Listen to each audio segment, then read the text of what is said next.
వారాహి నవరాత్రుల సందర్భంగా 150 మంది ఋత్వికులతో సహస్ర చండీ మహాయాగం సంప్రదించండి. నమస్తే, వెల్కమ్ టు సుమన్ టీవీ. నేను పద్మిని. ప్రస్తుతంతో పాటు ప్రముఖ పంచాంగకర్త, వాస్తు జ్యోతిష పండితులు, హస్త సాముద్రిక నిపుణులు మేడికొండూరు విశ్వనాథ్ ప్రసాద్ గారు ఉన్నారు. మాట్లాడదాం. నమస్కారం అండి. ఓం మాతాపితృ గురుభ్యో నమః. నమస్కారం సార్, షట్చక్రాల గురించి మీరు చెప్తూ ఉన్నారు. అయితే మూలాధారం ఎపిసోడ్కి సంబంధించి చిన్న చిన్న కాంట్రడిక్షన్స్ వచ్చాయి సార్. ఒక్కసారి దాన్ని అంటే ఏదేదో సమాధానం చెప్పేయాలి అనేది ఉద్దేశం కాదు, వివరణ ఇవ్వటం అనేది ఉద్దేశము. అయితే మూలాధారానికి శుక్రుడు అధిపతి అయి ఉంటాడు అని చెప్పి నిగూఢ జ్యోతిష శాస్త్రం ప్రకారం మీరు చెప్పి ఉన్నారు. కాదు, కుజుడు అని చాలామంది కమెంట్స్ చేశారు. ఒకసారి కమెంట్స్ నేను ఒకసారి చదువుతాను సార్. ఆ తర్వాత మీరు కూడా మీ పంచాంగాల్లో ఎప్పుడు ఖచ్చితంగా షట్చక్రాలకి సంబంధించి ఇచ్చి ఉన్నారు. 1997 నుంచి పంచాంగాలు రాస్తున్నారు. ఇది 2013కి సంబంధించిన పంచాంగము. ఇందులోనే ఇక్కడ క్లియర్గా వేశారు. సో ఇందులో క్లియర్గా మెన్షన్ చేశారు. దీనికి ఇంకా అసలు వారి గురువులు ఏం చెప్పారు అనేది కూడా వివరణాత్మకంగా మనం తెలుసుకునేటటువంటి ప్రయత్నం చేద్దాం. ఒకసారి కమెంట్స్ చదవమంటారా సార్? చదవండి. మూలాధారానికి అధిపతి శుక్రుడు అని ఈయనే చెప్పారు అని ఒకరు అన్నారు. అలాగే మణిపురానికి అధిపతి రవి కదా, మీరు సహస్రారానికి అధిపతి రవి అని చెప్పారు. సో మొత్తం ఓవరాల్గా వీటన్నిటి గురించి ఒకసారి మనం మాట్లాడుకుందాం సార్. మూలాధారానికి అధిపతి కుజుడు కదా అని ఒకరు అన్నారు. అలాగే సో ఇదే సార్, చాలామంది కూడా ఏమంటున్నారంటే ఈ కన్ఫ్యూజన్గా ఉంది. ఒకరు శుక్రుడు అంటున్నారు, లేకపోతే సహస్రారానికి రవి అని కాదు అని అంటున్నారు, విశుద్ధానికి కూడా శని కాదు అని, ఇట్లా రకరకాలుగా చెప్తున్నారు సార్. అసలు గురువులు ఏం చెప్తున్నారు? ఒకసారి మీ వివరణ ఏంటి దీనికి? తప్పనిసరిగా అండి. ఇందులో ఈ షట్చక్రాలు, తత్వాలు, వీటన్నిటి గురించి నేను వివరించడానికి నాకున్న అర్హత ఏమిటి అనే దాని గురించి మొదట నేను ఆలోచించు. అర్హత దాకానా? మరి చెప్పడానికి ఎవరికైనా దాంట్లో నాకు ఏ విధంగా ప్రవేశం ఉన్నదని చెప్పుకోవటం ఒక నిమిషం చెప్తాను. జ్యోతిష్యం నేను మొదట నేర్చుకోవడం మొదలుపెట్టిన 1990 దశకంలో, 92 ఆ ప్రాంతంలో అప్పుడు మొదలుపెట్టినప్పుడు అదే సమయంలో ప్యారలల్గా నాకు స్కై సింప్లిఫైడ్ కుండలిని యోగా గురించి నాకు తెలవటం. అందులో మా గురువు గారు ఎంఆర్ రాజగోపాల్ గారు అని వారు నాకు యోగా వీటన్నిటి గురించి తెలియజేసిన వారు. వారి ద్వారా నాకు స్కైలో ప్రవేశం ఉండటం. అప్పుడు కుండలిని, స్కై అంటే సింప్లిఫైడ్ కుండలిని యోగా. దాని తర్వాత గోయల్ గారు అని ఒక ప్రముఖ రచయిత, వారు కుండలిని యోగా గురించి ప్రత్యేకమైన పుస్తకం రాశారు. వీటన్నిటి ద్వారా నేను ఆకర్షితున్నై స్కైలో నేను ఒక పార్టిసిపేట్ చేయటం, ప్రాక్టీస్ చేయటం అనేది జరిగింది. ఒక సాధకునిగా, విద్యార్థిగా నిరంతరం ఇప్పుడు కూడా అలానే ఉన్నాను. ఆ కారణం చేత అప్పటి నుండి ఈ కుండలిని యోగా సంబంధించి తెలుసుకుంటూ ఉండటం, ఇంకా తెలుసుకున్న కొద్దీ కొత్త కొత్త విషయాలు తెలుస్తూ ఉండటం, ఇది ఒక ప్రకరణం. రెండవది, మా గురువు గారు నాకు తంత్ర, జ్యోతిష్యము, తంత్ర, మంత్ర శాస్త్రాలను నేర్పిన ఏఎస్ నటరాజ్ శర్మ గారు. వారి దగ్గర వీటన్నిటి గురించి తెలుసుకుంటున్న సందర్భంలో జ్యోతిష శాస్త్రానికి, కుండలిని శక్తికి ఏమన్నా సంబంధం ఉందా అని ప్రత్యేకంగా వారితో పరిచయం ఉన్న సత్యనారాయణ త్రివేది గారని మరొక ప్రముఖులు, వారు వాస్తు పండితులు, వారితోటి చర్చలు జరుగుతూ ఉండేవి. ఆ సమయంలో తెలుసుకున్న విషయం దాన్ని అప్పుడు నోట్స్గా రాసుకోవటం జరిగింది. ఆ తదుపరి 1997 ఆ ప్రాంతం నుండి నేను పంచాంగాలను ప్రింట్ చేస్తూ ఉన్నాను. 2000 సంవత్సరంలో ఇప్పుడు మీరు చూపించారు చూసారా, ఇది ఆ షట్చక్రాలు, తత్వాలు అనే దాన్ని నేను ప్రచురించడం జరిగింది. ఆ ప్రచురించడానికి ప్రధానమైన కారణం, అప్పుడు నేను నటరాజ్ శర్మ గారి దగ్గర నుంచి వారి దగ్గర నుంచి నేర్చుకున్న విషయాలను. ఇందులో ఈ షట్చక్రాలను డెరైవ్ చేసే పద్ధతి అదంతా కామన్. ఇప్పుడు ప్రముఖులు అందరూ చెప్తున్నట్లుగా షట్చక్రాలు ఏ విధంగా ఉంటాయో అక్కడ వాటికి సంబంధించిన బీజాక్షరాలు అని. కానీ జ్యోతిష శాస్త్రానికి సంబంధించి దాన్ని అప్లై చేయటం అనే విధానం గురించి వచ్చినప్పుడు ఇప్పుడు మీరు వివరించిన రకరకాల వ్యత్యాసాలు ఇవన్నీ ఉన్నాయి. ఇందులో ప్రాథమికంగా ఈ కుండలిని యోగా గురించి తెలియజేసేది శక్తి సంగమ సూత్రాలు అనేది. అంటే అమ్మవారికి సంబంధించి, శరీర తత్వానికి సంబంధించి మన శరీరంలో ఏ శక్తులు ఉంటాయి, వాటన్నిటికీ ఏ శక్తి ఏ అధిపతిగా ఉంటుంది అనేది తెలియజేసేది శక్తి సంగమ సూత్రాలు. అందులో వివరించబడినది ఇంకా డీప్గా ఉన్నది గుహ్యాతి గుహ్య సూత్రాలు. ఈ గుహ్యాతి గుహ్య సూత్రాలలో వివరించింది గోయల్ గారు వివరించిన దాని విధంగాను. దాని తర్వాత ప్రాణతోషిణి తంత్రం అనేది ప్రత్యేకంగా ఉంది. ఆ ప్రాణతోషిణి తంత్రం తంత్రసార, అందులో రాఘవ భట్టు గారు అని రాసిన వారు దానికి వ్యాఖ్యానం రాశారు. ఆ వ్యాఖ్యానాన్ని అప్పుడు నేను ఏఎస్ నటరాజ శర్మ గారు చెప్పినప్పుడు అది ఆ శ్లోకాన్ని తయారు చేసుకోవటం జరిగింది. ఆ శ్లోకాన్ని మీకు వివరిస్తాను. సహస్రారే అర్కతేజస్య మూలాధారే భృగో ప్రభాః మణిపూరే గురోర్జీవః స్వాదిష్టానే ధరాసుతః విశుద్ధే మందగః హనాహతే శశీనందనః గ్రహశక్తి సముద్భూత యోగభక్తి విభూతయః. ఇది ఈ శ్లోకం. ఇందులో సహస్రారే అంటే సహస్రార చక్రంలో అర్క అంటే సూర్యుడు, తేజ ఉంటారు అని. మూలాధారే భృగో ప్రభాః, భృగుడు అంటే శుక్రుడు. మణిపూరే మణిపూర చక్రంలో గురోర్జీవః గురువు ఉంటాడు. స్వాదిష్టానే ధరాసుతః, ధరాసుతుడు అంటే భూమిపుత్రుడు కుజుడు. విశుద్ధే మందగః, నల్లగా నడిచే శని. హనాహతే శశీనందనః అంటే బుధుడు. ఈ విధంగా నిర్మించబడింది అని రాఘవ భట్టు గారు రాసిన యోగ చక్ర నిరూపణం అనే దాంట్లో, అంటే ఇది శారదా తిలకత తంత్రం అని ఒకటి ఉంది. అందులో 25వ అధ్యాయానికి వీరు వ్యాఖ్యానం రాశారు. వీరు రాసిన వ్యాఖ్యానంలో ఇది ప్రముఖంగా ఉంది. ఇది నేను ఎందుకు గ్రహించాను అనే దాని గురించి వచ్చినప్పుడు, వ్యక్తిగతంగా మనం కలుస్తున్న వ్యక్తులు వారి ఒక జ్యోతిష్కునిగా, జ్యోతిష్య విద్యార్థిగా, రెండవది కుండలిని యోగానికి సంబంధించి తెలుసుకుంటున్న విద్యార్థిగా నన్ను రకరకాల వ్యక్తులు కలిసి వాళ్ళ ఇబ్బందికర సమస్యలు చెప్తూ ఉన్నప్పుడు వారికి సంబంధించి ఏదైనా ఉపాయాలు చెప్పాలి, ఖర్చు లేని వారి స్వంత సాధనతోటి చేయగలిగే ఉపాయాలు చెప్పాలి అని ఆలోచిస్తున్న క్రమంలో ఈ విధంగా సంతాన భావానికి సంబంధించి, కుటుంబపరమైన సమస్యలకు సంబంధించి, కుటుంబంలో జీవిత భాగస్వామితో ఏర్పడే స్పర్ధలు, ఆర్థికపరమైన విషయాలు, కుటుంబపరమైన సమస్యలు, ఇటువంటి వాటన్నిటికీ నివారణోపాయం ఏదైనా చెప్పాలి. అది వారు సొంతంగా సాధన చేసుకోవటానికి అనుకూలంగా ఉండే విధంగా ఏదైనా చెప్పాలి అని 2000 సంవత్సరంలో ఆ ప్రారంభంలో ఆ విధంగా దాని గురించి ఆలోచిస్తూ ఉన్నప్పుడు మంత్రశాస్త్రం తెలిసి, మంత్రశాస్త్రం గురించి అప్పుడు ఏఎస్ నటరాజ శర్మ గారి ద్వారా నాకు కొంత ప్రవేశం, మంత్రానికి సంబంధించి తంత్రానికి సంబంధించి ప్రవేశం ఉన్నప్పటికీ ఇంకా సులభంగా చేయాలి అనుకున్నప్పుడు నాకు తెలిసినది ఈ కుండలిని, సింప్లిఫైడ్ కుండలిని యోగా, వీటికి సంబంధించి ఏదైనా చెప్పొచ్చు అని. అప్పుడు కొన్ని పారామీటర్స్ ప్రకారం ముందు మీరు వివరించినట్లుగా ఇందులో మూలాధార చక్రానికి కుజుడు అని ఈ విధంగా ట్రయల్ అండ్ ఎర్రర్గా చూసుకుంటున్నప్పుడు అవి నాకు సెట్ కాలేదు. ఇప్పుడు కుజునికి సంబంధించిన శాంతి విధానాలకు సంబంధించి ఏదైనా ఇస్తున్న సందర్భంలో వారికి అది కుదరలేదు. అప్పుడు నాకు గుర్తొచ్చినది ఈ శ్లోకం. ఈ శ్లోకం ఆధారంగా, ఈ శ్లోకంలో ఉన్న అర్థం ఏమిటంటే, అసలు మనకి ప్రాణాభూతమైనది, ప్రతి శరీరంలో ప్రతి అనుకూలతలు ఇవన్నీ ఇవ్వటానికి కారకుడు సూర్యుడు. కాబట్టి సూర్య కిరణాలు వీటన్నిటి ద్వారా మన శిరస్సులో ఈ ప్రాంతంలో మనం తేజస్సు తీసుకొని నింపుతూ ఉంటుందని సహజంగా ఆయుర్వేద వీటన్నిటి శాస్త్రాల ఆధారంగా తల నుంచి ఒక యాంటెన్నాలా పనిచేస్తుంది, సూర్యకిరణాలు గ్రహిస్తాయి అనేది. అందుచేత సహస్రార చక్రం ఉండేది ఈ శిరోభాగంలో అని, దాని తర్వాత క్రమంగా కుండలిని శక్తి ఎదుగుతూ ఈ సహస్రార చక్రానికి అక్కడ చేరిన తర్వాత పోయిన ఎపిసోడ్లో వివరించాను, ఊర్ధ్వరేచస్సు అనేది ఏర్పడుతుంది అని. కాబట్టి అక్కడ రవికి సంబంధించిన శాంతి విధానాలు లేదా రవికి సంబంధించింది ఆ విధంగా ఉంటుంది అనేది ఈ శ్లోకం ద్వారా ఫిక్స్ కావటం.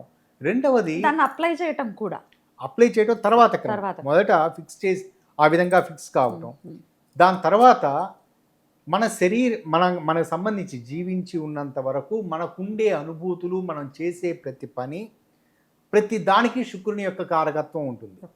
అంటే మనం ఏదైనా ఆనందంగా ఉంటున్నాము, ఒక మంచి బట్టలు కట్టుకొని ఆనందంగా ఉంటున్నాము, ఒక ప్రియమైన వ్యక్తితోటి కలిసి వారితోటి మాట్లాడుతూ మనం అనుభూతిని పొందుతున్నాము, లేదా చక్కటి భోజనం చేస్తూ సంతానంతో మనం చేసే ప్రతి క్రియలోనూ, మనం అప్లై చేసే ప్రతి విషయంలోనూ శుక్రుని యొక్క కారకత్వం ఉంటుంది. కాబట్టి ఆ కారణం చేత మూలాధార చక్రానికి శుక్రునికి ఆధిపత్యం ఇవ్వటం అనేది జరిగింది. మూలాధారం తర్వాత స్వాధిష్టాన చక్రానికి కుజుని యొక్క కారకత్వం ఇవ్వటం, అంటే అది కుజుని యొక్క ఉష్ణతత్వం ఉండటం, దాని తర్వాత ఫైటింగ్ బ్యాక్ క్వాలిటీస్ ఉండటం, వీటన్నిటికీ. ఇందులో మెడికల్ అస్ట్రాలజీ సంబంధించి నేను ప్రాథమికంగా తీసుకున్నది ఇది. నేను స్పిరిచువల్ అస్ట్రాలజీకి సంబంధించి నాకు ఏమాత్రం ప్రవేశం లేదు, దానికి సంబంధించి నేను ఎవరికి ఇవ్వలేదు. ఇది కేవలం ఈ ఎసోట్రిక్ అస్ట్రాలజీ నిగూఢ జ్యోతిష్య ప్రకారం. రెండవది ప్రాక్టికల్ రెమెడీస్ చెప్పటానికి. ముందు వివరించినట్లుగా కుటుంబపరమైన సమస్యలతో బాధపడుతున్న వారు శుక్రునికి సంబంధించిన శాంతి విధానాలు చెప్పినా అవి చేసుకోలేని పరిస్థితిలో కొంతమందికి నేను సహజంగా కొన్ని మామూలు మంత్రాలు, అంటే బీజాక్షరాలు సంపుటీకరణ చేసి కొంతమందికి మంత్రాలు ఇవ్వటం జరుగుతూ ఉంటుంది. అలా కాకుండా ఇంకా వారికి మంచి కాన్సన్ట్రేషన్ కుదిరే పరిస్థితి, నేను చెప్పినది ప్రతిదీ చేయగలిగే మానసిక స్థితి వాళ్ళకు ఉన్నవారు అయితే, అంటే మీరు ప్రాణాయామం చేయండి, ఈ విధంగా పద్మాసనంలోనో వజ్రాసనంలోనో ఈ ముద్రతోటి కూర్చోండి, రోజు ఇన్ని గంటలప్పుడు ఈ మంత్రాన్ని సింప్లిఫైడ్గా చదవండి అని నేను చెప్పినప్పుడు దాన్ని పాటించే వ్యక్తులు ఎవరైతే తారసపడ్డారో వారికి ఈ విధంగా శుక్రుని సంబంధించిన కారకత్వాలకి వారికి సంబంధించి లమ్ అనే బీజాక్షరాన్ని ఈ విధంగా తలుచుకుంటూ మీరు చేయండి అని చెప్పిన సందర్భాలలో సక్సెస్ కావడం జరిగింది. ఈ విధంగా ప్రతిదీ వివరించటం, ప్రతి తత్వానికి సంబంధించి వివరించటం ట్రయల్ అండ్ ఎర్రర్గా చేశారు. ప్రతి చక్రానికి ఇప్పుడు మీరు చెప్తున్నారు కదా విశుద్ధానికి శనిని, అది కూడా ట్రయల్ అండ్ ఎర్రర్ చేసుకుంటే సక్సెస్ వచ్చింది. అన్ని సక్సెస్ అయ్యాయి. ఇందులో ప్రతిదీ చెప్పటం వలన ఆ విధంగా నేను 2000 సంవత్సరంలో నా పంచాంగంలో దాన్ని ప్రచురించడం జరిగింది. ప్రచురించిన తర్వాత ప్రముఖులను, నా పంచాంగం విస్తృతంగా చాలామందికి వెళ్ళటం జరుగుతూ ఉంటుంది. అలా కాకుండా నేను కొంతమందికి ప్రముఖులను నేను గురువులుగా భావించేవారు, ఇందులో ప్రవేశం ఉన్నవారికి నేను పంపించడం జరుగుతుంది. ఈ విధంగా కనీసం అప్పటి నుంచి 2000 సంవత్సరం నుంచి 2017 వరకు ఆ ప్రాంతం వరకు కనీసం 2-3 ప్రముఖులతోటి, అంటే జ్యోతిష్య సాధన చేస్తున్నవారు, ఈ స్కై సింప్లిఫైడ్ కుండలిని యోగాలో ఉన్నవారు, ఇందులో కుండలిని సాధన చేస్తున్న యోగులు, వీరందరితోటి కనీసం రోజుకి 2-3 ఇదే డిస్కషన్ ఉండేది, ఫోన్ ద్వారా కానీ వ్యక్తిగతంగా కానీ. దాంట్లో మా మధ్య విశాలమైన విస్తృతమైన చర్చ జరిగేది. ఆ చర్చలో ఒకవేళ ఆ చర్చలో ఇది కాదు అని ఏదన్నా వచ్చినప్పుడు తర్వాత ఎడిషన్లో నేను మార్చుకునే అవకాశం ఉండేది.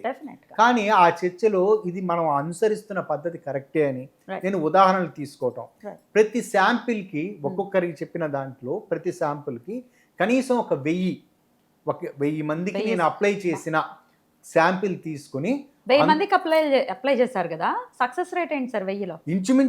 ఇంచుమించు 100%, అంటే 99% to 100%. అందులో ఈ 99% అని చెప్పడానికి, అంటే 1% గ్యాప్ ఇవ్వడానికి కారణం ఏమిటంటే వాళ్ళు చేయలేని పరిస్థితి ఏదన్నా ఉండటం. ఈ కారణం చేత చేసిన వాళ్ళకైతే 100% రిజల్ట్ ఉంది. ఇది వారిని తప్పుదారి పట్టించటము కాదు, మొదటి పాయింట్. రెండవది, ఇందులో ఖర్చుతో కూడుకున్నది కాదు. దానివల్ల చెప్పిన వాడికి నాకు ఏదన్నా లబ్ధి చేకూరటం అటువంటిది ఏది ఉండదు. ఇది కేవలం వారికి మాత్రం మంచి జరగటం. ఈ విధంగా ట్రయల్ అండ్ ఎర్రర్ తోటి 2000 సంవత్సరం నుండి 2017వ సంవత్సరం వరకు, దాని తదుపరి నుండి నేను వేరే వ్యాపకం ఉండటం. ఇది ఒకటే కాకుండా సింప్లిఫైడ్ కుండలిని యోగాని నేను మాత్రమే ఇది ప్రాక్టీస్ చేయటం కాకుండా ఆ సంవత్సరం నుంచి 2000 నుంచి 2017 మధ్యకాలంలో నాకు పరిచయస్తులైన కొంతమందికి కూడా చెప్పడం జరిగింది. ఇది కేవలం ఆధ్యాత్మిక పరమైన స్పిరిచువాలిటీకి సంబంధించి మాత్రం నేను ప్రాక్టీస్ చేయలేదు. అంటే ముందుగానే వివరించాను, అటువంటి కుండలిని యోగ సాధన అనే దానికి సంబంధించి దానికి పరిపూర్ణమైన గురువు ఉండాలి, వారి ఆదేశం కానీ సింప్లిఫైడ్ కుండలిని యోగాలో నాకు తెలిసిన టెక్నిక్స్ని నేను వివరిస్తూ ఉన్నాను. ఇక్కడ సింప్లిఫైడ్ కుండలిని యోగాతో మోక్షం వైపుకి మనం వెళ్ళలేమా? అది కఠోర సాధన కావాలి, చాలా కఠోర. ఇందులో నేను సింప్లిఫైడ్ అనే పదానికి అర్థం ఏమిటంటే ఇది కేవలం మనం ఆచరించదగినవి, ప్రాణాయామం, ముద్రలు, ఒక ప్రత్యేకమైన యోగాసనం, వీటిలో మనసు ప్రశాంతంగా ఉంచుకోవటం, ఆ విధంగా క్రమక్రమంగా రేచస్తును ఒక చక్రం నుంచి మరొక చక్రానికి తరలించుకుంటూ వెళ్ళటం, ఈ విధంగా చేస్తూ ఉండటం అనేది. రైట్. మూలాధారానికి కుజుడు అని రిలేట్ చేస్తూ కొంతమంది ఏం చెప్పారంటే భూమికి దగ్గరగా ఉంటుంది మూలాధారం. సో భూమి పుత్రుడైన కుజుడికే సంబంధించింది మూలాధారం చక్రం అని కొంతమంది అన్నారు. దీనికి ఏమైనా వివరణ ఇవ్వగలరా? ఇది ఖచ్చితంగా ఏమిటంటే ఇందులో ఈ తంత్రసార అనే దాని ప్రకారం ప్రాణతోషిణి తంత్రం అనే ఒకటి ఉన్నది.